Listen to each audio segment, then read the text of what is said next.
Now, at the moment, a huge problem in our industry is recruitment, but the hidden secret to great recruitment is actually great retention, i.e. holding on to the best people, managing them well and making sure that they want to do their best for you and your business.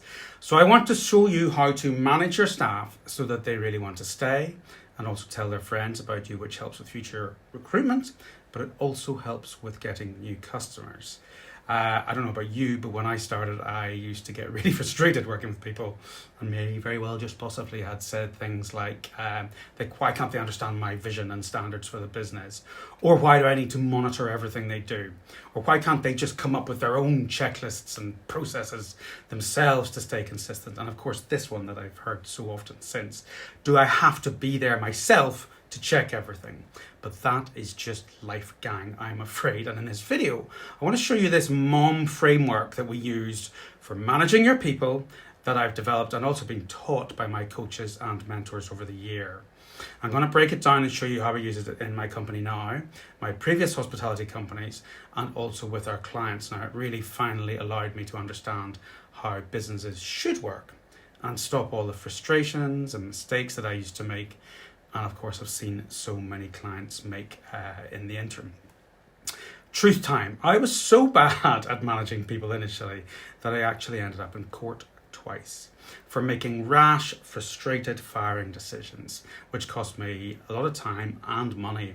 Now, despite the fact that in each occasion, both people absolutely should have been fired, but I was just terrible at not grasping the way to consistently manage people and make a proper difference with them. So the first N in our MOMM is meeting. We want to build a cadence of communication so that people feel involved and problems don't get out of hand. Now, there are 4 M's in our meeting section, 4 meetings. Now, it's all, but people hate meetings in our industry, certainly at the cafe and coffee shop end of the market. But my first clients were actually Michelin-starred fine dining restaurants, and every single day they had at least one stand-up meeting. So I partly borrowed the idea from them because surely we want to, in kind of any business, have similar standards to that sector, especially if it actually doesn't cost us anything. Now, this meeting that you do should be really short. What happened yesterday? What can we fix? What are we doing today? Have we any specials on? Are we down a member of staff? Are there roadworks? Is it raining? Are we low on some stock? 5-10 minutes maximum. And if someone is coming in later, then you quickly recap it for them. But here's a secret. You must always stand up. This needs energy and you have to drive that. You or your manager. You must make sure that your manager drives energy. I once spent a huge amount of money going to a training event about public speaking and training people in Vancouver. Now, it's hardly a new secret, but standing up and talking has much more energy than when you're sitting. You'll note that I stand in about 95% of my videos. But we've also tested this properly in cafes, and every single time a high energy manager will produce better sales and results than a low energy one. And sometimes the results can be really quite remarkable. Now, meeting 2 is the weekly meeting. I used to do this with all of my managers from each of the 5 departments in our garden centres. But maybe you just do it with one manager and a supervisor. But this time you sit down and you've got much more of a structure. So what did we agree last week? How did that go? Will we do it again? What can we change? What were the sales? What's the profitability? The KPIs in corporate speak are what we call RPAs, results, progress and actions. Now, so I have a separate video on this. I'll show you exactly what those are and also show you the structure of the 5 levers to pull to make progress, and be monitoring your menu, your merchandising, your people, your promotions, and the processes to keep it all working smoothly. Now, this MOMM process is an example of one of those levers, the final lever. In this meeting, we also ask what's holding us back. What are we going to try next week and what's happening in the market? But a really key point here is that no moaning, no blame culture, no finger pointing. It must all be constructive. Now, no problem must ever be presented without a solution, even if it's the wrong one. I'll say it again, no problems must ever be presented without potential solutions. When we expanded to 6 sandwich bars, I had 6 managers. And every day my fancy but enormous mobile phone would ring with endless problems that I had to fix and find solutions for. Now, that all seemed very cool and big boss-like for a young man of 27, but suddenly I realized that it was exhausting and the same problems were just happening over and over again. And that's when I created the no problem without a potential solution rule. and it changed everything. And gradually what happens is those solutions become processes, and they go into the manuals and training and induction processes. But more importantly, the whole culture shifted to a solutions-based culture rather than just a hands-off problem culture. Now, the third meeting is the quarterly offsite meeting. Originally, I would just do this with my partners, but when we moved to owners and managers, it really helped. But in this one, you need to get offsite to think clearly. And even if you've just one manager, I recommend taking them. Now, this meeting is strategic. It's not just about being busy, executing or getting stuff done. Here, we really evaluate how we've been doing according to our plan, our vision. We need proper data, sales, cost of sales, wage costs, targets hit or mixed. What are the bigger opportunities? And there's magic in this. And I got it partly from a guy called Jack Stack, who wrote The Great Game of Business, but also from a very successful early client. Now, by bringing in 8 managers from all 8 of his coffee shops at that stage, by sharing all their data, being very solutions focused, and having targets to hit, he made an extra £300,000 in 6 months.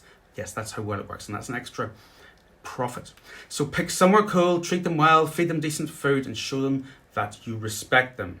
Treat them like equals.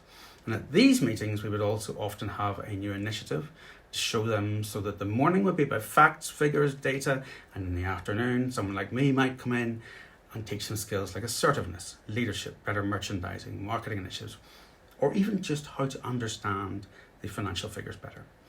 Now, the fourth meeting is obviously the yearly one, and this is ideally 2 days, depending on your setup. There absolutely must be a minimum of 1 distraction-free day. This is your yearly plan, so really ask yourself, what do we do this year? Where can we go? Where are the opportunities to improve? And do a proper debrief of last year with brutal honesty. What are you weak at? What has the business consistently failed to achieve or implement? But also, what are we going to do that is exciting and new? You want to figure out where the business is going. How do you communicate better with your team, your customers? Can you get better feedback before you get a negative review? And of course, again, you must have solid, reliable financial figures to be able to tell the truth. Now, the O stands for one thing. And I got this from Tim Ferriss, and we use it with every meeting we have in my own business, even our daily ones. And it's a huge one for helping you not waste time on activities that you shouldn't really be doing and really focusing on what gets you the results. So what we do is we ask, what is the one thing on our list of all of our tasks that if we did it first would make the biggest difference? Or also, is there something that would gradually make the rest of the list redundant? Now, generally this involves the creation of some sort of system or process training, or perhaps even bringing in an external contractor, but it's incredibly powerful. Now, the second M is the message. It's your KPIs or our RPAs, or the metrics. It's actually really the score. In any game, your team want to know the score. And if you don't know the score, you don't play well. So teach your staff how it all works. Give them the targets, coach them, update them at all these meetings with the scores, the sales, the results from the tests you've done, your gross profit, your wages percentages, good reviews and bad reviews, social media growth and results. And then a really good leader or manager listens, gets feedback, and helps people get unstuck with better training, revised layouts, better equipment, new tech, or something that keeps you moving forward. Now, your message must be about helping them to do their job well, to coach them, to really help them to feel involved. But make sure you check out the separate video on our scoring process, our RPAs. Now, the third M is motivation. Now, this might make you cringe, but what I really mean is kind of your vision and the story, but I kind of just wanted an extra M. Now, I've obsessed over the way that people react to stories for years now, and the key thing is that we all really do react. We react enormously more favorably to story, and we remember story rather than just raw data and facts. So keep telling your story, keep explaining your vision, the vision that you have and where it started. Explain your purpose, explain why you want to be the default choice in your market.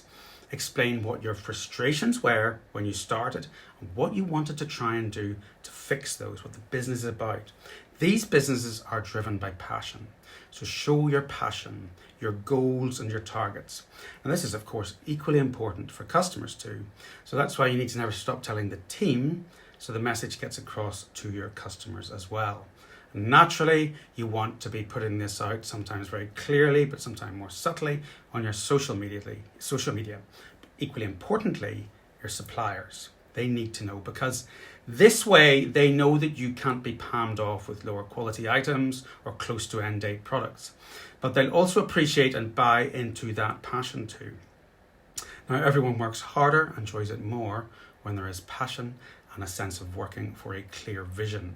It's much, much easier to recruit great people if you have an environment like this.